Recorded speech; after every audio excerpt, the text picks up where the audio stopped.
pretty much. So basically the question is, knowing what we do now, what is a skill or something we wanted to have known, or we wish we had known coming out of college, that would have really benefited us when we were starting out. Did I get the gist of it, WC? Yep. I think for me personally, I would have liked to have known that I was going to have to know XML, because I took one class, Dr. Applin's HTML for Writers class, and that was definitely a great start. I think it helped me get my job now, because they asked me about coding and everything. That's about the only experience I had, because that's pretty much all the class taught. But it would have been nice if we could have gone more in depth, because I use XML every single day. It's a huge part of what we do, and I'm sure most of you does as well. Because we use Arbortext, which is an XML editor, and Notepad++, which I don't recommend. Really likes Notepad. I love Notepad. Easier for some things, but Arbortext is better for others. But it would have been nice just to have more experience with that, and just knowing that I needed to have that experience. Because no one, even though I took the minor, no one ever mentioned it. Yes. And the fact that like it's taking over. Like everyone, it kind of made it sound like this one thing. Like classes kind of made it sound like, oh, you're obviously going to be using Microsoft Word. And then I go to my job, and they're like, yeah, we're actually transferring everything out of Word right now. We're like making the word exodus, and I'm like, it's great. I was a printmaker at Disney, and now I use Arbortext and Notepad++. I've not ever used it. Bless yourself, but you have not. I converted a lot of Word documents. That was But see, even Word now is XML based. But you don't actually do anything with XML. Yes, but if you try to mess with that, because someone who did the document prior to you decided, you know what, I'm going to put all the formatting tags and all the fun formatting things. I don't think I've ever seen a document with that many, like, well, you know the little bars at the top? Yeah, I had 20 on a page. And I was like, I'm pretty sure you're supposed to have like 2, not that many. It gets a little hinky, and suddenly Word will just quit on you and just screw all your formatting, because it's like, I'm done working. And then you go, well, Arbortext, hey, how are you doing? So. Word to that.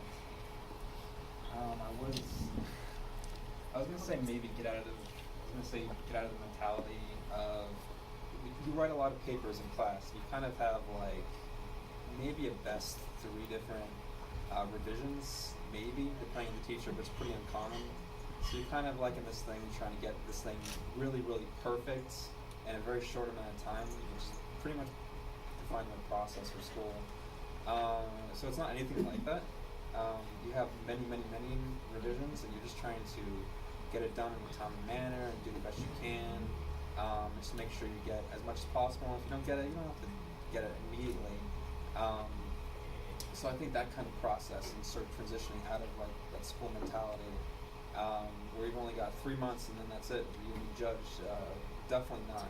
You say 14 weeks? Okay.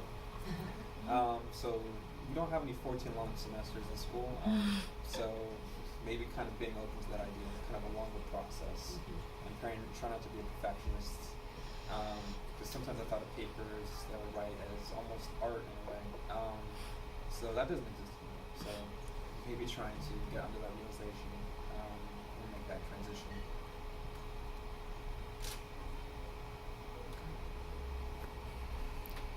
Another thing I would have liked to know is that I will not always actually be writing anything. A lot of what Amy and I do is copying and pasting old code, and just the text is all the same. We're just updating the code, but there's no actual writing. I don't think I've written anything from scratch yet in 3 months or so that I've been here. And I don't anticipate doing that anytime soon. I'd say that's definitely kind of, I think Winfield also kind of touched on that a little, where like the idea is you start from scratch, you know, you edit it, you keep doing it till the end. You might not see the end of this document's life. Yep. You might not see exactly, you might not see either of these. You might be the person in the middle who's got to update, and then you never touch it again. Like, you don't know.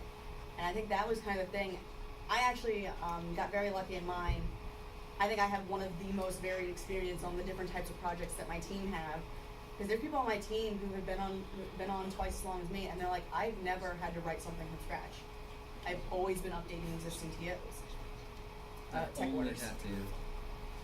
You're the opposite. I've only had to Yes. write from scratch. Alex and I, when I came in, the one I got brought in on was the one they're like, this is the one that's like none of the other projects, good luck. And I think Alex was like, yeah, this isn't like any of the others. And so got the experience of getting to write from scratch. But yeah, definitely the idea of you don't know, you're going to work on something that someone's been working on, you're going to notice things that are wrong. And I think the thing that and you don't have time to fix, you don't have time or money to fix it. And I think that kind of is the one thing I wish I'd known the most, budgeting. Both time and money. Because you know what, if you take over a project, you get assigned a project, you're in charge of that budget. Like, this is how much you have to work, you have this much scope, this is what you have to do, and that can change like that. You can suddenly find something, or you get a comment, and suddenly the very easy update that had barely anything to it, now you just found out that there's a horribly tragic error, and it affects, half of your art, and you have to fix it, and you're like, I have 100 hours, it's gonna take 200. Yep. So I would say if you're not in charge of your financials, get in charge of your financials. Yes, definitely. In case you guys, I don't know if you've heard it, Alex said, if you're not in charge of your own finances right now, start doing that. Yeah. It's a very good practice for it, because you will have to judge at some point in time, do I have the time, the money, or both to make this change? Even if you notice something wrong and you have to be able to prioritize, if this is wrong and I know these need to be fixed, what is the most critical that I need to address now? Do I have a chance to address this in a different revision, a different delivery, whatever it is? And if I don't, be able to, you have to then go to your program and say, hey, you need to have an argument behind why you need more money, why you need more time. And did not in a million years really even think that was something I would need.